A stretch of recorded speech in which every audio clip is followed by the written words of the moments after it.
సరే మొదలుపెట్టారుగా. పవన్ కళ్యాణ్ గారు government form చేసిన వారం రోజుల్లోనే మా మినిస్టర్ తరఫున నిర్మాతలందరినీ పిలిచారు, సమస్యలు ఏమైనా తీసుకురామని కూడా చెప్పారు. అయినప్పటికీ ఇంత టైం పట్టింది, మళ్ళీ మనం వెళ్ళి వాళ్ళని కలవడానికి కూడా ఇంత టైం పట్టింది. సంఘటితంగా వెళ్ళి కలవడానికి టైం పట్టింది, యూజువల్గా వెళ్తున్నారు. దీన్ని ఎలా చూస్తారు? ఛాంబర్ ముందుకు రావాలండి. నేను ఛాంబర్లో ఏ పొజిషన్ తీసుకోను. నేను ఎప్పుడన్నా ముఖ్యమైన సంఘటనలు ఇలాంటివి ఎప్పుడన్నా ఉన్నప్పుడు వాళ్ళు పిలుస్తూ ఉంటాను. నేను వెళ్ళి పెద్దగా నేను చెప్పాల్సింది చెప్పేసి వచ్చేస్తూ ఉంటాను. నేను రెగ్యులర్గా జరిగే ఛాంబర్ మీటింగ్స్కి అది వెళ్ళను. నిన్న అంటే కావాలని నిన్న పిలిచారండి. నాకు మేము మూసేస్తాం, మీరు రండి మాట్లాడతాం, అది నచ్చలేదు కనుక నేను వెళ్ళలేదు.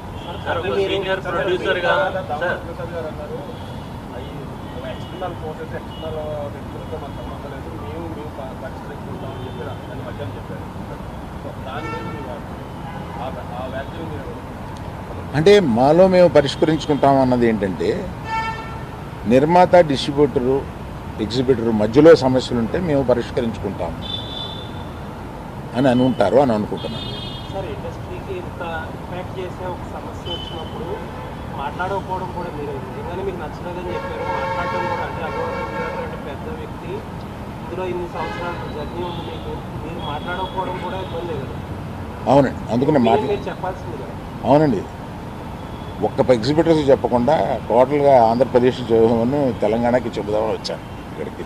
ఈ సమస్య అయిపోయాక వచ్చారు లేదు అవలా. పవన్ గారు రిటర్న్ గిఫ్ట్స్ అని చెప్పారు, దానిపైన మీరు అభిప్రాయం? నిజమే కదండి, పవన్ కళ్యాణ్ గారు బాధపడింది 100% నిజం.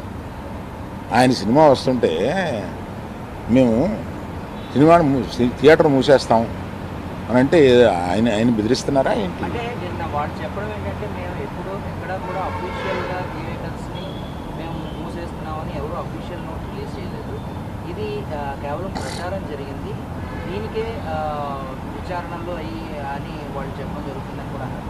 అండ్ ఇంకో విషయం ఏంటంటే, మీరు ఆ నలుగురిలో లేకపోయినా ఇండస్ట్రీలో ఒక పెద్దగా మీరెందుకని ఇనిషియేషన్ తీసుకోలేదు? అంటే వెళ్ళి కలవాలి, కాదు నిజంగా యూనిటీ అనేటువంటిది ఇప్పుడు ప్రస్తుతం ఉన్నటువంటి మీరు అన్నట్టు ఇన్ని 3 బాడీస్ ఉండగా ఏ ఇండివిజువల్ వచ్చి తీసుకోవాలి, బాడీస్ తీసుకోవాలి. నేను కూడా వీటిలో యాక్టివ్గా లేను, కానీ నా సపోర్ట్ ఎక్కువ నాకు ఉంటుంది. ఏదైనా సమస్య వచ్చినప్పుడు నేను వెళ్తూ ఉంటాను, సపోర్టు నన్ను అడుగుతూ ఉంటారు. నా అభిప్రాయం వాళ్ళు నన్ను నిర్లక్ష్యం చేస్తారని కాదు, తప్పకుండా పెద్ద సమస్య వచ్చినప్పుడల్లా నన్ను పిలిచి మాట్లాడుతూ ఉంటాను. జరుగుతున్న పరిణామాలన్నీ చూస్తే నిజంగా ఆయన సినిమా విడుదలకు ముందు కుట్రగానే భావించవచ్చా?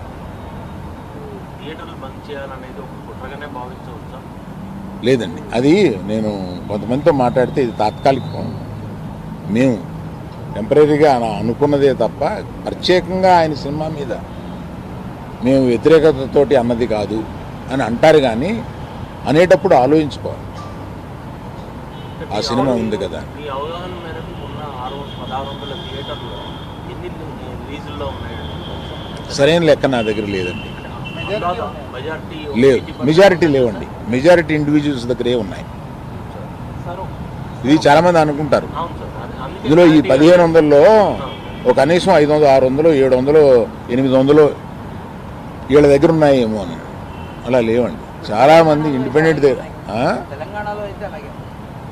తెలంగాణలో మల్టీప్లెక్స్లు ఉన్నాయండి. మల్టీప్లెక్స్లు అన్నీ కలిపి ఓ 3 కంపెనీల దగ్గర, 4 కంపెనీల దగ్గర ఉంటాయి. మిగతా ఇండిపెండెంట్ థియేటర్లు కొంతమంది గ్రూప్స్ దగ్గర ఉన్నాయి. అది కాకుండా ఇండిపెండెంట్గా థియేటర్స్ బోల్డ్ ఉన్నాయి. గుత్తాధిపత్యం లేదు అనేది కాదండి, మీరు దయచేసి తిప్పి అడగండి. నేనేం చెప్తున్నానంటే, దాన్ని గుత్తాధిపత్యం అంటారో ఒకళ్ళకే. ఇప్పుడు ఏషియన్ ఉందండి for example, number of screens ఉన్నాయి, దే పార్ట్నర్షిప్, ఓనర్షిప్, లీజ్, వీటిల్లో నంబర్ ఆఫ్ మల్టీప్లెక్సెస్ ఉన్నాయి. దాన్ని ఏమంటాం?